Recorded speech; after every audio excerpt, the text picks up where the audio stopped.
Hi mga kalosyang ko! So today pupunta kami ng Malaysia. So, samahan niyo kami maghanap ng mga makakainan doon. So, sama kayo! Nag-book kami ng isang sasakyan para wala ng hassle.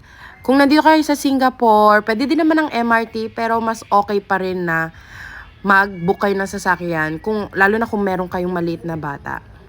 Less hassle siya sa pagpila sa immigration at mas convenient and mas mabilis kayo makakapunta sa Malaysia. So, nandito na kami sa border ng Malaysia and Singapore. Dadaan kami sa immigration talaga. So, mag-a-apply din kayo ng Malaysia arrival. Kailangan nyo din mag-register. And pagpabalik din ng Singapore, kailangan mo din mag-register nung SG arrival. At ito na nga, nandito na kami sa JB, Malaysia. So, ang gagawin namin today, hindi kami masyado pupunta ng malayo. Kakain lang talaga kami sa mall.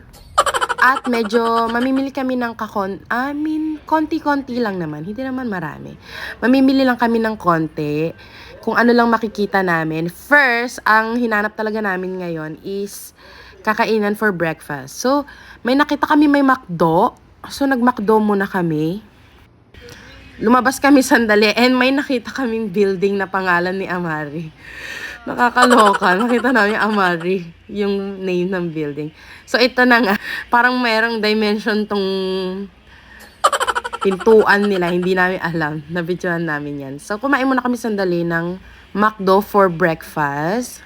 Tinry namin kung anong difference. Pares lang naman, pero mas masarap pa rin yung SG McDo natin. So, nandito kami, namili kami ng bola ni Amari and some shirts. So, sabi ko sa inyo, kakain lang talaga kami. Kakain kami ng kakain. So, may nakita kami shabu-shabu, pero hindi namin na-type kasi kaka-samji lang namin kagabi. So, naisipan namin mag-chicken rice kami. So, ito yung nakapila kami and gusto namin mag-picture. Kaso, itong maliit na bata, ayaw magpa-picture. Nakasumpong siya at ito yung time talaga na ayaw niya nagpapa-picture talaga. Kasama yung tatay niya. Pareha sila ng tatay niyang introvert. So ito, pupunta na kami doon sa kainan ulit. Nagpahinga lang kami sandali and kumain na naman kami. Nakita namin na marami siyang queue and ang daming tao. So, tinry namin siya. Chicken, nakalimutan.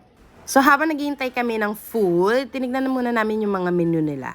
Kung meron kaming a-add. Pero tinry muna namin lahat. So, isa-isa lang yung mga in-order namin. At iba-ibang flavor. Ito yung dessert nila. Parang nata de coco or something. Ito yung chicken. Super duper sarap niya. And napakalasa niya. Ang daming lasa. Hindi ko ma-explain kung anong lasa niya. Pero ang dami kong nalalasahan sa chicken. Pati yung rice nila, super duper sarap. Ay, ang daming side dish and yung mga appetizer nila. Masarap siya, in fairness. Masarap yung mga food nila and yung vegetable side dish nila. Medyo okay yung price dito. Siyempre, alam niyo naman, medyo mababa konti compare sa SG. Nag-enjoy yung anak ko dito sa noodles na to. Ang sarap niya talaga. Hindi siya totally malasa. Si Amari, kala mo, Chinese, mahilig sa noodles talaga siya. So, tapos na kaming kumain, naglakad na naman kami. And may nadaanan kami na parang mga dried mangoes, dried everything. So, tinry namin siya. Ayan, ang daming dried. Like, Philippine mango, Thailand mango, ang dami mong pwedeng i-try.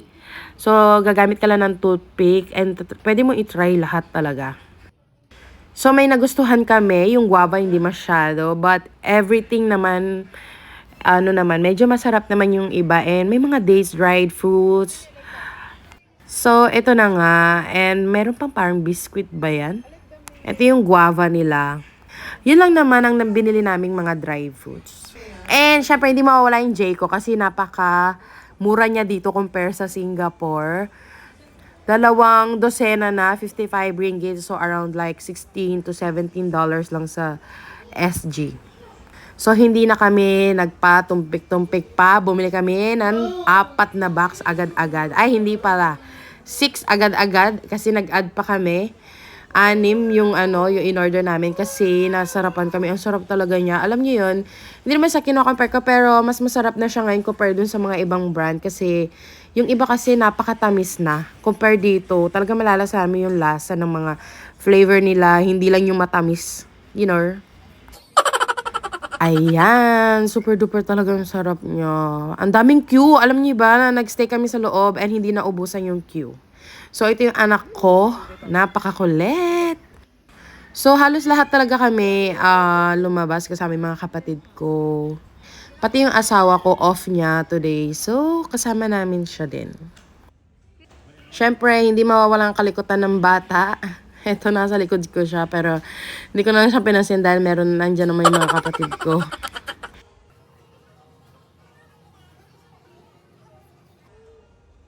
So, ito na nga nakapagbayad na ako. And, muntikan ko pa nahulog. Kaloka talaga. Ayan. Susunod, yung dalawa pang box, hindi ko na nabidyohan yun. Siyempre. Sabi ng asawa ko, ba't ang dami mo naman pinamili? Sabi ko, syempre mura din dito. Ayan yung anak ko. Nagpa-picture siya.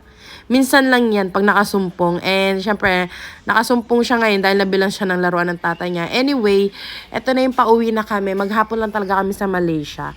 And biglang umulan. So, super lamig. And pagkatapos niyan, nagkasakit kami. Nagkasipon-sipon kami. Kaya kung papapansin niyo, para akong ngongo ngayon. Nasa immigration na kami and di na namin na-videohan lahat. So, nandito na kami sa bahay nakatulog si Amari. Thank you sa panunod!